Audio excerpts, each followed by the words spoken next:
frecuencia El Preguntón Cristiano. Yo soy Berja, ella es Hele.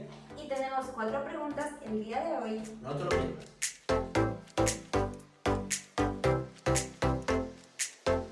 Bueno, Benja, el día de hoy tenemos 4 preguntas que responder y espero que estas preguntas las respondamos conforme a la palabra de Dios. La primera pregunta es, ¿Dios ama a todo el mundo? ¿Qué opinas? Bueno, ya es una pregunta que empezamos ya fuerte, ya es contundente, ¿no? Es una buena pregunta, seguro que se la hacen muchas personas. Seguro también que hay mucha variedad de opiniones, de diferencias doctrinales, pero vamos a centrarnos en un versículo de la palabra para responder esta pregunta más que por nuestras propias palabras. Y es que si cogemos aquí una de las Biblias y la abriésemos en Romanos capítulo 5, versículo 8, Dios nos dice en su palabra que más Dios muestra su amor para con nosotros en que, siendo aún pecadores, Cristo murió por nosotros, ¿no? Vale, alguno dirá, bueno, esto es un versículo muy conocido, no es nada nuevo, se sabe, se lee en las iglesias, se estudia, pero aquí ya nos está dando una revelación muy importante, muy abierta y algo muy difícil, o sea, muy fácil ya de intuir. ¿Y qué es? Que Dios amó tanto al mundo que aún nosotros, siendo pecadores, estando muertos en nuestros delitos y pecados, sin nada que nosotros podamos hacer por nuestros propios medios para poder acercarnos a Dios, Dios nos ama tanto que es capaz de hacerse hombre, enviar esa figura, Dios mismo hecho carne, que es Jesucristo, para morir por todos y cada uno de nosotros, incluso ya sabiendo cómo íbamos a ser.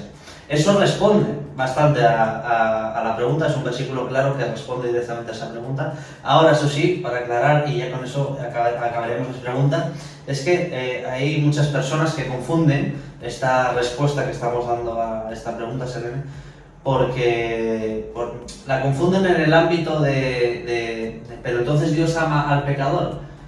No confundamos términos. Dios aborrece el pecado, no puede convivir con el pecado.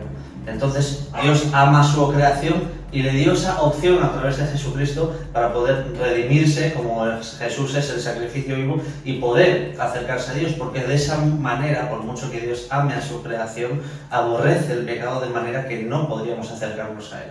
Entonces, no confundamos ese término. Sí, Dios ama a su creación, pero solo podemos acercarnos a Él y ser parte de Él y intimar en amor con Él, entiéndase el trasfondo de la palabra, a través de Jesús. O sea que esa frase de que Dios ama al pecador, para ti no es como bíblica.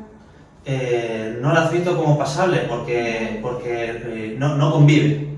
Sí, Dios ama a su creación, aun estando muertos en sus delitos y pecados, pero acordémonos cómo es el carácter de Dios en el Antiguo Testamento y cómo trabajaba y era justo con el pecado. Hay muchas cosas que no conseguimos entender porque vemos que hay mucha muerte, mucha destrucción y también mucho sacrificio y ofrenda en Levítico, en Números, todo lo que estamos leyendo en el Antiguo Testamento.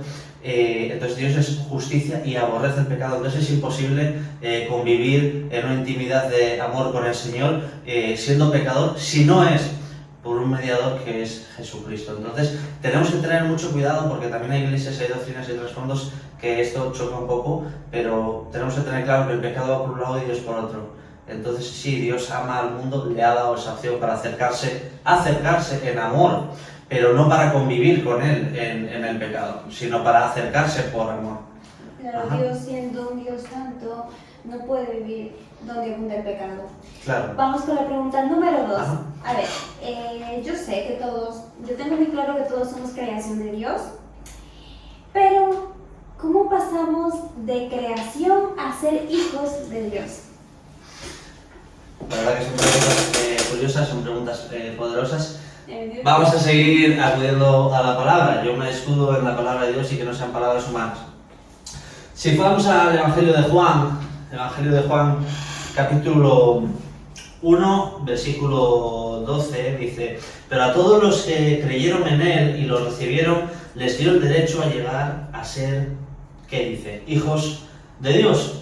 Ellos nacen de nuevo no mediante un mandamiento físico como resultado de la pasión o de la iniciativa humana, sino por medio de un nacimiento que proviene de Dios. Repito, pero a todos los que creyeron en Él y lo recibieron, les dio el derecho de llegar a ser hijos de Dios. responde a la pregunta, ¿no? Creemos en Jesús como nuestro único y suficiente Salvador, le hemos recibido en nuestra vida, le amamos, somos hijos de Dios, ¿vale?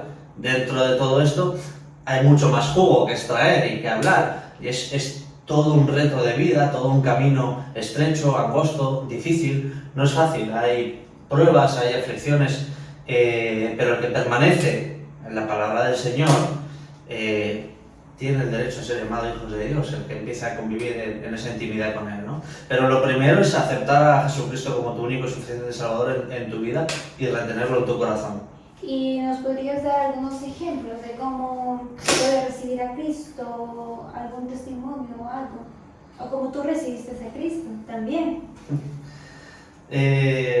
Mira, curiosamente cuando estábamos unos domingos atrás en los bautismos de los amigos nuestros, que se bautizó varias gente, eran gente joven. La mayor parte de las respuestas que habían dado esa gente, bueno, date cuenta que como yo también, ¿no? Esas personas a las que fuimos a ese bautismo y yo en mi vida personal también, yo me crié en un ámbito eclesial, de iglesia, de familia que ya venía con valores cristianos. Habrá mucha gente que haya nacido así y otros que no, pero aún así el resultado es el mismo en tanto en cuanto las personas respondieron. ¿Cómo conociste al Señor? A través de su palabra. Nos puede llegar el Evangelio de muchas maneras, nos puede llevar a través de un amigo, a través de una predicación en internet,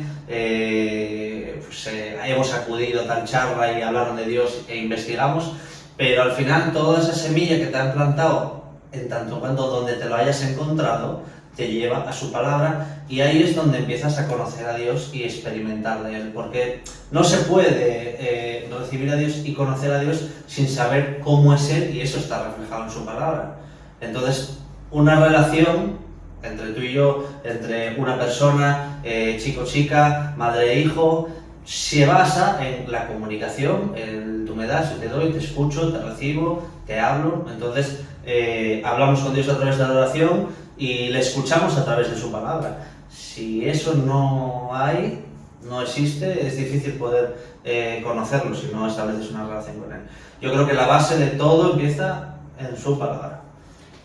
Bueno, antes de pasar a la tercera pregunta, pues también es importante hacer la oración de fe, ¿verdad? Donde decimos que nos sale del corazón, que queremos estar con el Señor, que queremos seguirle y lo aceptamos también en nuestra vida y en nuestro corazón. Ahora sí, vamos con la pregunta número 3. En este caso, te planteo, Nicodemo le pregunta a Jesús, ¿cómo puedo nacer de nuevo? Tengo que volver al vientre de mi madre, pero te pregunto, ¿nos podrías explicar qué es nacer de nuevo? ¿Qué es lo que Jesús le quiso decir realmente a Nicodemo y que Nicodemo no entendió? Curioso el caso de Nicodemo, ¿no? Fariseo curioso, por así decirlo. Esto es algo que chocaba y también, bueno, chocaba en esa época, hace 2000 años atrás, y nos choca a nosotros. 2000 años después, uno se pregunta, nacer de nuevo. Nicodemo se preguntaba, pero bueno, yo es que no puedo volver al vientre de mi madre y volver a nacer, y además siendo mayor. Yo ahí no entro. Era la respuesta de Nicodemo, ¿no? Sí. Entonces, bueno, si vamos a su palabra, siguiendo en Juan, en capítulo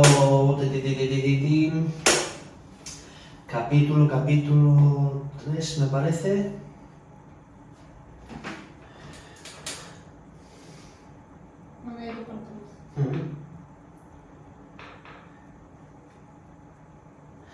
Sí, capítulo... Sí, capítulo 3. Bueno, en una conversación, estas son palabras de Jesús, dice directamente, Jesús le respondió, te digo la verdad, a menos que nazcas de nuevo, no puedes ver el reino de Dios. Esto es un poco el tema que estamos hablando, ¿no? ¿Qué quieres decir?, exclamó Nicodemo. ¿Cómo puede un hombre mayor volver al vientre de su madre y nacer de nuevo? Jesús le contestó. Qué mejor respuesta que la de Jesús, ¿no? Más que la mía o que la nuestra. Te digo la verdad, nadie puede entrar en el reino de Dios si no nace de agua y del Espíritu. El ser humano solo puede reproducir la vida humana, pero la vida espiritual nace del Espíritu Santo. Así que no te sorprendas cuando digo, tienes que nacer de nuevo. el viento sopla hacia donde quiere, de la misma manera que oyes el viento, pero no sabes de dónde viene ni a dónde va, tampoco puedes explicar cómo las personas nacen del Espíritu. Claro, Nicodemo seguía preguntando, ¿cómo es posible todo esto? ¿No? A nosotros también nos pasa, no te creas. Tenemos que aplicar la fe en muchas de las cosas que vivimos como cristianos, ¿no? Pero dejar de nacer de nuevo es dejar atrás todo lo que nos hacía nuestra humanidad pecaminosa. Todo lo que habíamos construido como persona dentro del pecado, eso tiene que morir para poder seguir a Dios, porque precisamente lo que hablábamos al principio, Dios no puede coexistir con el pecado. Entonces, cuando tú aceptas a Jesucristo como tu único y suficiente Salvador, tiene que haber una conversión real, y esto se aplica en un cambio radical de vida en la que, bueno, aparte de que el creyente, dando testimonio, se bautiza en agua, como Jesús está diciendo, su vida cambia, matando el pecado de su vida, esa mancha, y naciendo en santidad a través de lo que Dios deposita en ti cuando tú lo aceptas en tu corazón, que es el Espíritu Santo, que es el que te va a ayudar a ese nacer de nuevo, a ese resurgir, a batallar contra las luchas del pecado que has tenido y que vendrán porque no somos perfectos, ¿no? Así es. Bueno, vamos por la cuarta pregunta y última. Esta pregunta es algo que personalmente me gusta mucho preguntar. ¿Cómo saber si amamos a Dios? ¿Qué te puede decir la Biblia que tú nos puedas decir? ¿Cómo saber que amamos a Dios? ¿Y qué le dirías a esas personas que se autoevalúen para saber si amamos a Dios? Bueno, aquí hay muchas respuestas, ¿vale? Y muy amplias y muy extensas y mucha variedad, porque en un 80 o 75, no vamos a poner un porcentaje de esto, pero todo esto se compone de la base principal, es el amor, ¿no? La base principal de Dios, del cristiano, todo está fundamentado en el amor. Y entonces, cuando esa pregunta la extrapolamos directamente a nosotros, bueno, ¿cómo sabemos si amamos a Dios? Para mí hay algo básico, sencillo, que es lo que debemos empezar a preguntarnos, que es a donde quiero atacar para que nos pueda servir de algo. Y que yo he buscado... Atacar, porque el estado de Dios es la Biblia. Efectivamente. Yo lo he buscado aquí en Juan, capítulo 14, versículo 21, dice: el que tiene mis mandamientos y los guarda, ese es el que me ama. Y el que me ama será amado por mi Padre, y yo le amaré y me manifestaré a él. La Biblia responde solo a todas y cada una de las preguntas que hagamos. Pero, ¿por qué? El que tiene mis mandamientos y los guarda, ese es el que me ama. Pues porque no podemos ser simplemente oidores de la palabra, o gente que vamos a la iglesia, escuchamos la predicación, muy bonita, recibimos la palabra y nos vamos para nuestra casa, ¿no? Igual tenemos una vida, entre comillas, santa, que pues, es una persona que no es mala, ¿no? Que se porta bien en el trabajo, que se porta bien en casa, con sus hijos, con su mujer, con su familia, con quien sea, con sus amistades, con sus relaciones, que dices tú, bueno, no hay maldad en él, pero no basta solo con eso, ¿vale?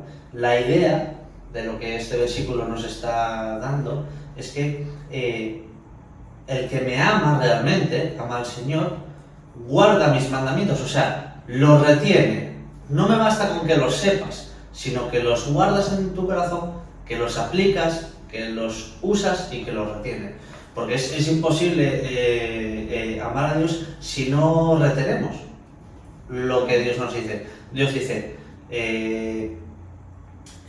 Jesús decía, vosotros sois mis amigos porque hacéis lo que yo os digo. Eso lo decía Jesús cuando enseñaba a sus discípulos. Es imposible ser los amigos de Dios y amarle si no retenemos todo y exactamente todo lo que Él nos manda. ¿Es fácil? No, pero ese es el principio básico para entender que estamos aplicando el amor que le debemos también a Dios por todo lo que Él nos ha dado, ¿no? Claro, como en Corintios 13, el amor todo lo puede, todo lo sufre, todo lo soporta. Así que bueno. Eso es. Hasta aquí las 4 preguntas de hoy. Hasta aquí las 4 preguntas de hoy. Y bueno, si quieren que respondamos a más preguntas, que yo en este caso pregunte y Benja responda, o al contrario, pues no se olviden de poner en los comentarios preguntas que ustedes quisieran que podamos responder con base bíblica, y pues las responderemos en otro video. Hasta el siguiente contenido.